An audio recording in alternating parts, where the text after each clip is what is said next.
What's going on? What's going on? What's going on, everybody? You know what it is. It's Juanita Mecca Audio. Thank you for tuning in. Look, like, subscribe, hit that bell. You already know. Let's make it do what it do. I got something important and a little deep to my heart that I want to talk about, and a little secret that I think I may need to say. Now, if you know me, like really know me, it's not a secret. But if you don't know me, it's a secret, right? Because I ain't never speak on it. Now, if you've been following my stories, you already know my father's Unique Mecca Audio. He was locked up for 26 years. It was actually supposed to be life. And by the grace of God, he was able to come home.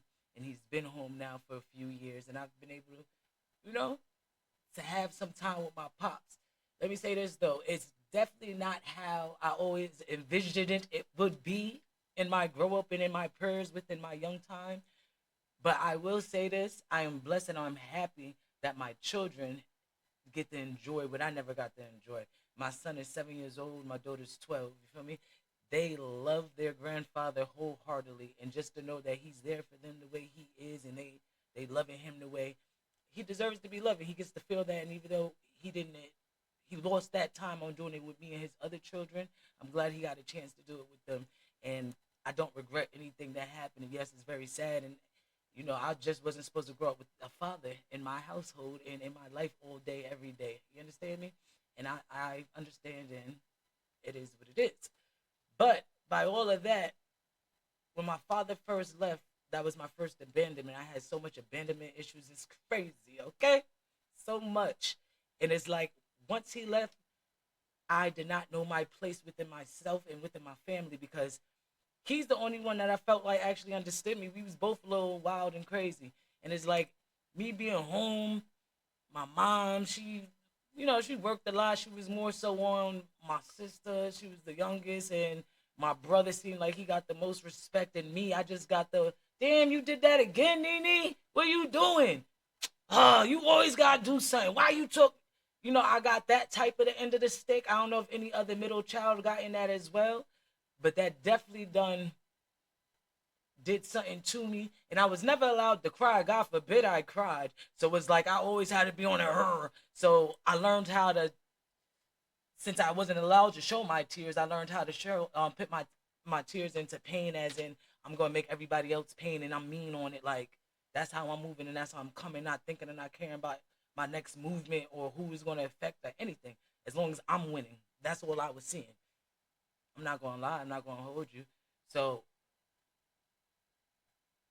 by me speaking on what I'm going to speak on, you could look at me how you want to look at me. Hopefully, I end up helping others that been through what I've been through, because I'm telling you right now, instead of everybody calling me crazy, saying what's wrong with her, saying, oh, she only acting like this because she doesn't have her father around, blase, blase.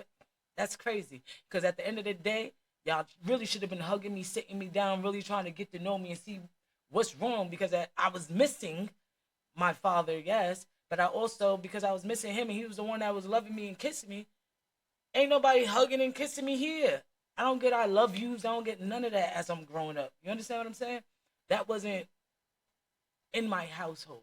I don't fault my mother for that at all. That's just what it was, and that's just how it is. But because of that, I looked for it everywhere else and within men. You understand? And when I say men, I mean people older than me, because I'm looking for that type of security, that type of father figure, that type of love that I really felt like I was lacking at my own home, in my own house. You understand? I always felt like I was looked down on and nobody really understood me. So because of that, I had to be mean. I had to. I had no choice, it felt like. That's me protecting myself, because I don't see any of you protecting me in that manner. You feel me? So it made me get out on the streets, and I started putting my trust in the wrong people. Okay? And when I say the wrong people, I'm talking about people that never even deserved any part of me.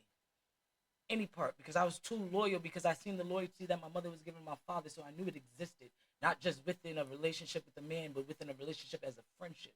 So I trusted and gave so much to people that I believed at that time was my friends. And it was so many red flags I should have paid attention to, but I was so afraid of losing that little piece of love that I had for them, regardless if they had it for me back respectfully. You know what I mean? So I allowed a lot of bull in my life, and because of that, I got burnt and snaked so hard, and the type of betrayal and disloyalty that I endured from so-called friends, so-called family, so-called boyfriends,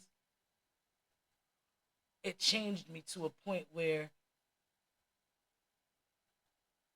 I don't think I had any good left in me. You know what I mean?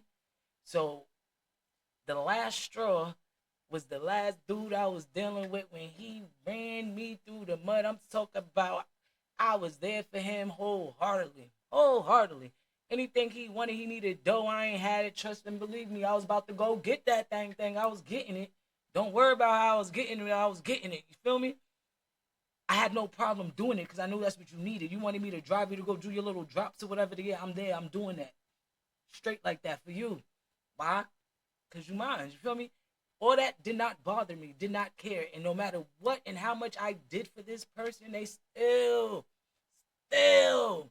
hit me with the ooh, broke the heart, God. The heart was broke. I ain't know what to do with that type of betrayal because I have not let anybody in years. Okay, at this time, I'm 22. I haven't let anybody in years get into my heart. And when I did before, I promised I wouldn't even let that happen again. And unfortunately, for me, I did. You know what I mean? I want y'all to understand something. You have to be able to communicate what you feel with at least one person. It gotta be one person you could talk to. I knew about God, but I didn't really understand God.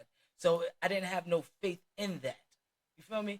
And everything I was going through at that time, I promise you in my mind, because I didn't really have that understanding of Jesus, I'm on it like, God don't love me. God ain't here for me because he wouldn't be having me go through all this I'm going through, all this pain that's happening. Like I literally had to start self-medicating myself.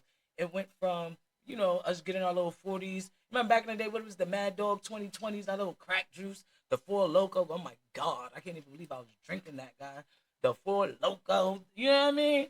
We all, the Cisco, the Hypnotic.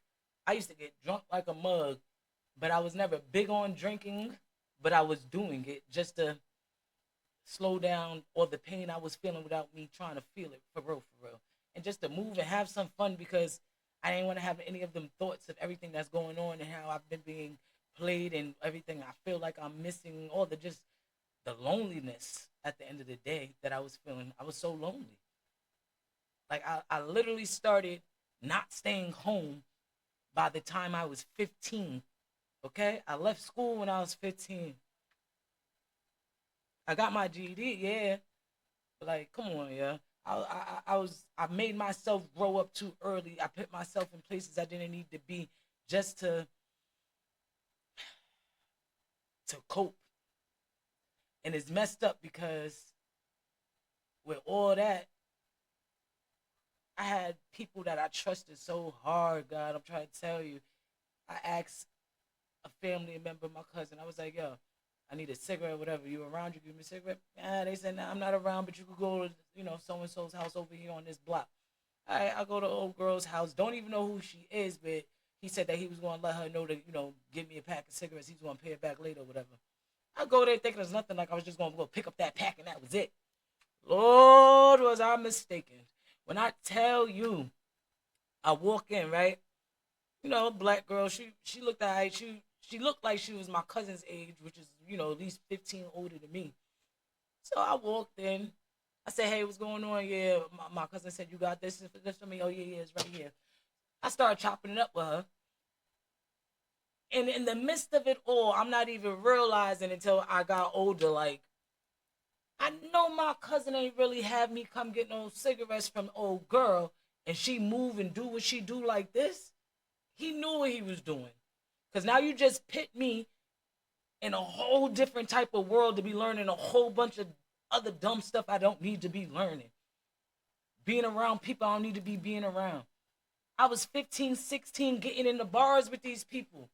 These people letting me ride with them, getting in these places. They know how old I am. Motherfucking pedophiles, excuse me, pedophiles. And I didn't even see it like that at that time. You understand?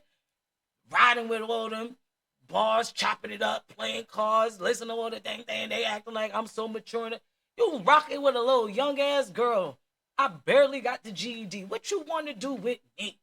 Couldn't even see it back then. Saw that as like respect, love. Oh, they looking at me like they understand. They was all fake and phony. How dare my cousin even pick me in that environment? Like as I got older, when I say I disliked the fact that I did not have the type of family, and forgive me for saying not all my family members was there for me in a sort of protecting me away from things that they knew I shouldn't be around, because they already knew I was already different than everybody else. So why are you even trying to test me and pit me there like that? Stop it. I'm talking about I'm taking GD classes. I got my cousin picking me and my peoples up in the GD class, driving us to go pick up Bud after, cutting to go pick up Bud, smoking it with me. Like, you older, guy. You older. Why you even sitting here doing this with me? Tell me something like I shouldn't be doing it. Pit me on. Let me know. It was so easy for me to be bad. It was so easy for me to stay outside. As long as I was calling my mother every other day, even if it was every night, whatever. She spoke to me. So she knew I was like, I did not have to be home. That's crazy. It's crazy. Because like I said, if I would have had a little more, I wouldn't even had probably been out there as much as I was. Like, I'm talking about, we was outside picking dudes up. Like, I had my shorties that, I was always the little tougher one or whatever. So I had my little shorties, they rocked hard. We always, follow suit.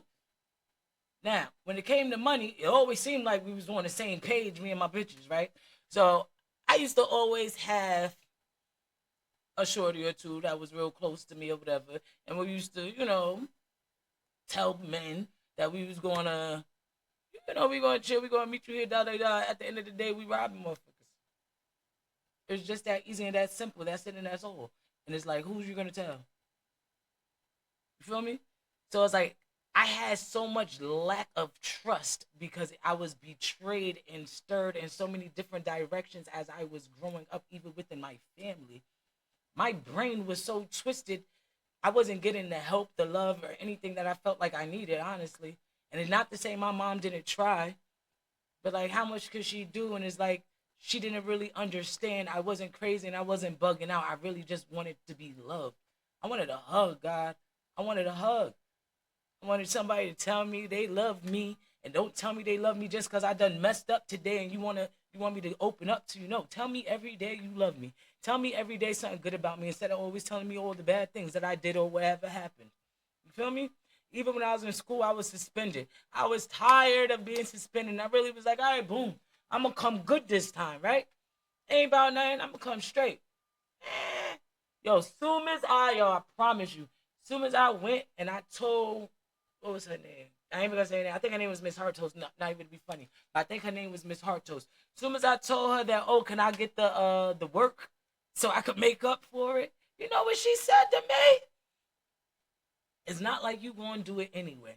You as a teacher, how dare you?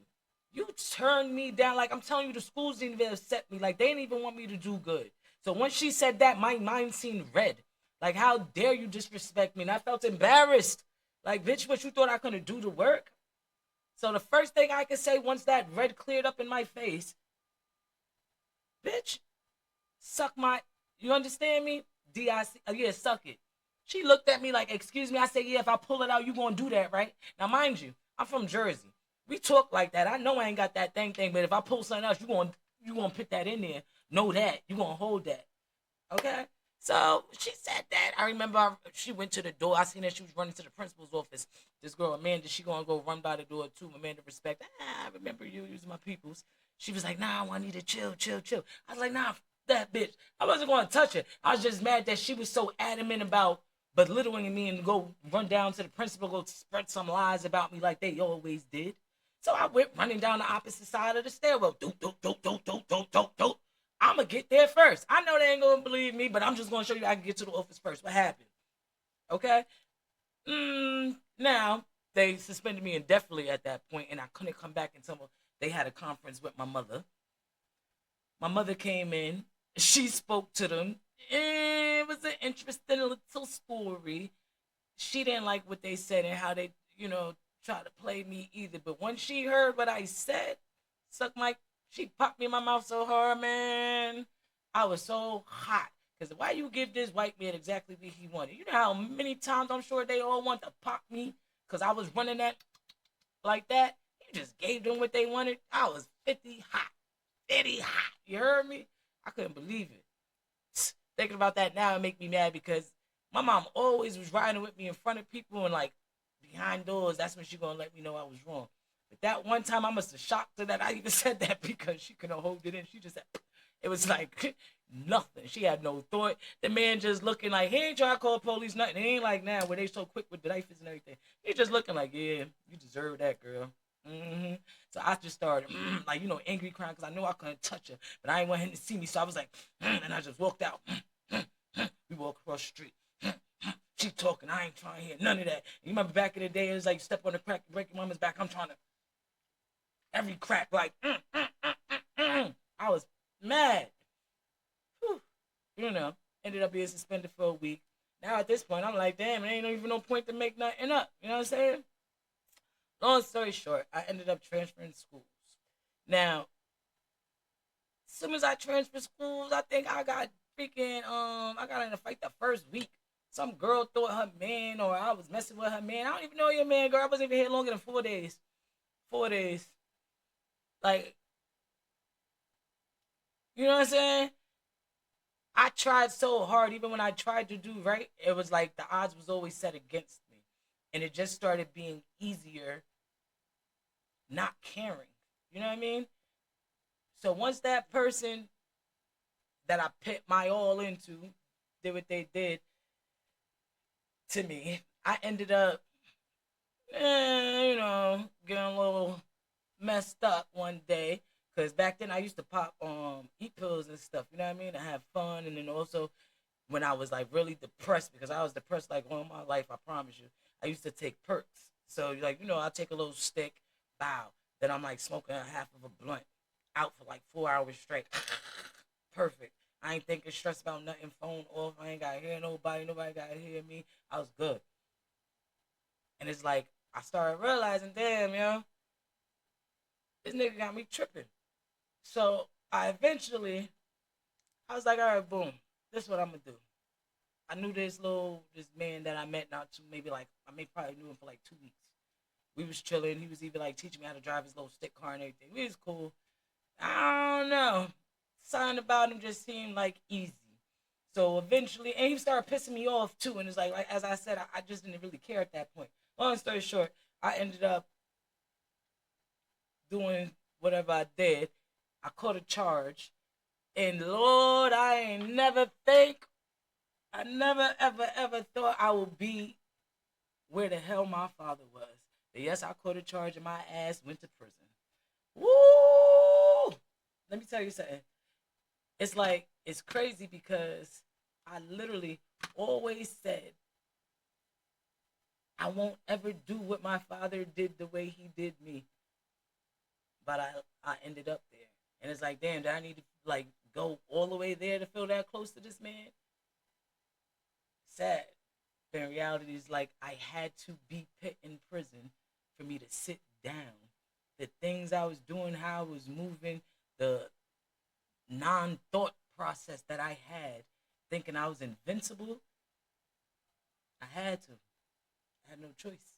And I understand that now. That's the only way God knew I was going to down and really pay attention. I fought that case for 2 years. 2 years. I didn't even know you could fight it that long. I fought it for 2 years because I turned down freaking 3 offers. Like, no, my bad. I turned down 2 offers. I took the third one. But like, was y'all crazy?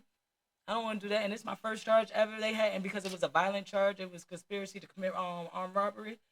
They had the audacity not to even give me like a drug program, like like most of these mugs get for them 5 years. They wouldn't even give me that first offender thing. I couldn't get nothing, nothing, like dead ass. They gave me. We gonna get to that. We ain't gonna keep talking about that right now. We gonna put that to the end, and we gonna get to that next story. You already know. But please pay attention, take heed. Get somebody to talk to. Don't hold everything in. Don't move without a care. Be there for people that you think that's bugging out and they ain't got no reason to be a rebel. Understand there's something going on. They hurting. And they masking that hurt with their strength. It's easier to do it that way. So don't think just because you're saying, oh, how you doing? They, oh, yeah, I'm good. I'm straight. They smiling.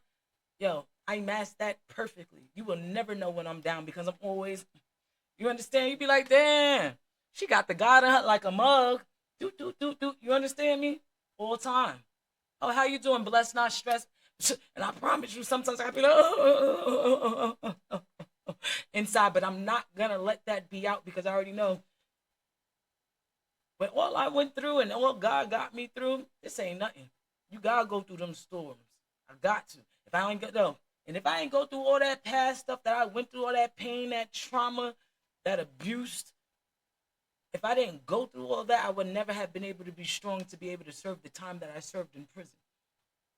Everything happens for a reason. Know that. Keep your head up. And like, subscribe, hit that bell. You already know Juanita Mecca Audio. Like, subscribe, Unique Mecca Audio. Hit that bell. I'm out of here. Hey, yo! You already know. Like, subscribe, keep watching.